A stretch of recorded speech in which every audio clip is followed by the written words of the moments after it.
Halo Bapak Ibu anggota CU Bonaventura di 11 tempat pelayanan dimanapun Anda berada.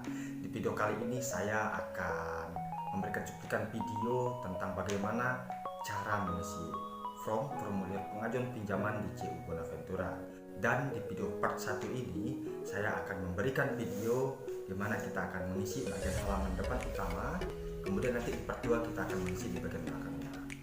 Semoga video ini dapat dipahami dan harap kita simak secara bersama-sama. Oke Bapak Ibu semuanya, mari kita tonton videonya. Hal yang pertama yang harus kita isi yaitu adalah jumlah permohonan. Jumlah permohonan Bapak Ibu atau pengajuan Bapak itu berapa? Contoh misalnya di sini 10 juta. Jadi kita tulis saja di sini 10 juta.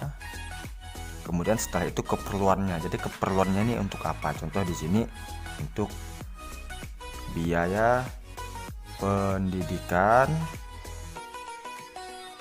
anak. Untuk biaya pendidikan anak jenisnya yaitu jenis pinjamannya pandai.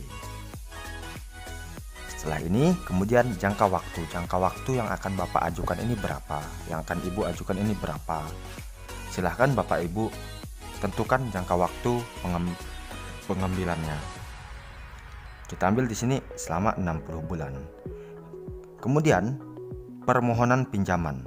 Permohonan pinjamannya apakah baru atau penambahan. Kemudian angsurannya berupa angsuran pokok tetap dengan setoran tetap. Untuk penjelasannya silahkan nanti akan kita buat video berikutnya. Misalnya kita di sini contoh permohonan pinjaman baru. Nah, untuk angsurannya itu pakai angsuran pokok tetap. Oke, di atas prompt sudah diisi. Kemudian isi data pribadi sesuai dengan data pribadi Bapak Ibu, sesuai dengan KTP dan KK-nya. Nama di sini misalnya kita contoh namanya yaitu Sisir. Kemudian nomor buku anggota, nomor BA 35 dan seterusnya Kemudian NIK, nomor induk kependudukan, silahkan cek di KTP Bapak Ibu. Misalnya contoh 6107 dan seterusnya Bapak Ibu ya, sesuai dengan data. Kemudian tempat tanggal lahir harap sesuaikan juga dengan KTP. Misalnya tempat tanggal lahirnya di Romkop. Oke, tanggalnya misalnya tanggal 13 bulan 7 tahun 1997. Oke, kemudian nomor HP sesuai dengan nomor HP yang aktif saat ini, contohnya 0852 dan seterusnya ya. Setelah itu kita tulis alamat tempat tinggal di mana Bapak Ibu tinggal di alamat sekarang itu di mana.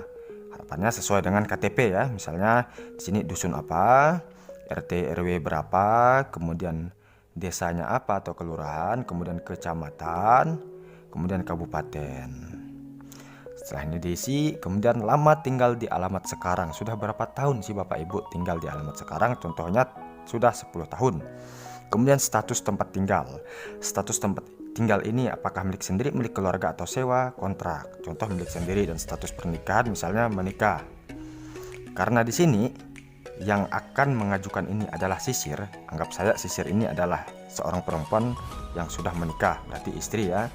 Jadi data di bawah ini nama suami atau istri, di sini kita coret nama istri karena istri yang mengajukan, berarti di sini data suami.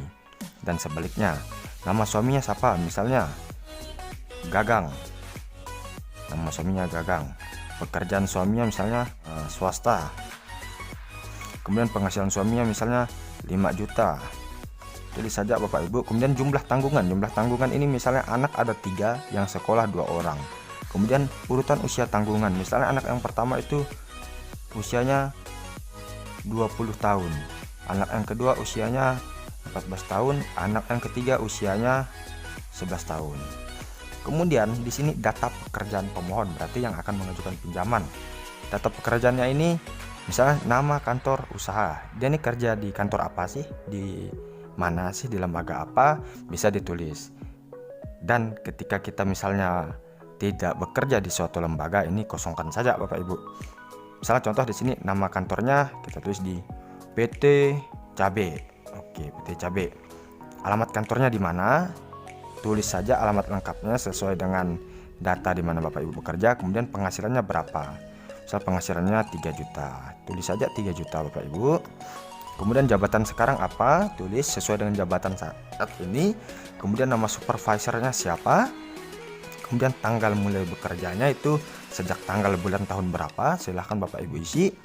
Jam kerjanya berapa jam, misalnya di sini kita tulis 8 jam. Kemudian jika usaha sendiri, nah ini di sini jenis usaha jika kerja sendiri ya, usahanya apa, misalnya dagang. Nah, dagang apa, sembako, terserah sesuai dengan profesi yang dikerjakan saat ini.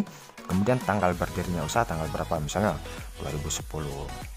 Kemudian di sini ada lagi pertanyaan nih, apakah Anda akan dipindah tugaskan tahun ini atau tahun depan? Jika iya, kemana dan kapan? Ini tergantung situasi saat ini, tergantung situasi Bapak Ibu ya, tergantung situasi pekerjaan. Kemudian setelah itu di sini kita ada form yang namanya form penjamin.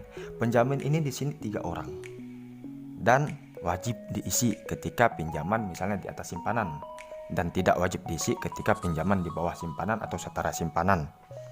Contoh di sini kita di atas simpanan, penjamin yang pertama penjamin A, nomor BA-nya berapa, kemudian nomor teleponnya berapa, dan seterusnya. Isi sesuai dengan data yang di sini. Dan penjamin ini adalah anggota aktif CU Bonaventura Bapak Ibu ya.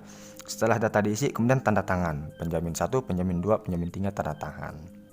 Oke, setelah itu kita lanjut ke jaminan yang disertakan.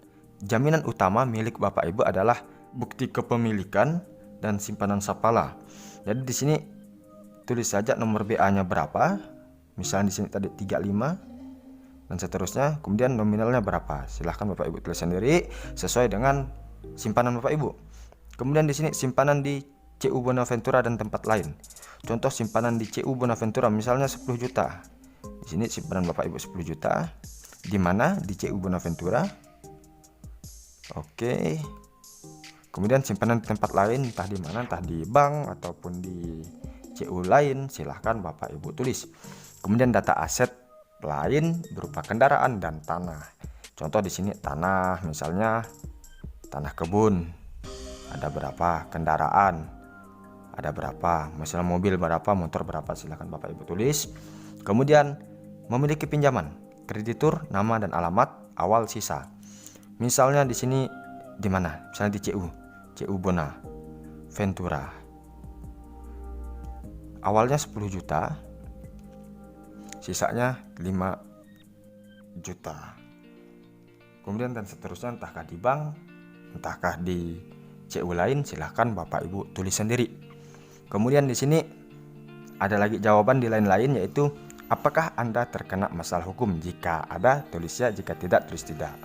Misalnya kita di sini tidak. Kemudian apakah penghasilan Anda berkurang dalam 2 tahun ke depan? Silahkan Bapak Ibu prediksi sendiri apakah akan berkurang atau tidak. Misalnya kita tulis di sini tidak. Kemudian apakah harta Anda pernah disita? Jika tidak, tulis tidak. Jika ya, tulis ya. Kemudian apakah Anda sekarang menjadi penjamin atas pinjaman orang lain? Jika Bapak Ibu saat ini menjadi penjamin pinjaman orang lain, silahkan Bapak Ibu centang ya. Dan jika tidak, silahkan centang tidak. Oke. Kemudian lanjut. Di sini ditulis di mana tempat pelayanan Bapak Ibu. Misalnya tempat pelayanan Nyarongkop, tulis saja Nyarongkop. Kemudian tanggal berapa Bapak Ibu memasukkan berkasnya, misalnya tanggal 13 bulan 7 tahun 2020. Kemudian nama pemohon ini adalah sesuai dengan ini. Kemudian di sini sisir. Kemudian di sini nama suami tadi Gagang. Kemudian tinggal tanda tangan, Kemudian di sini adalah staf.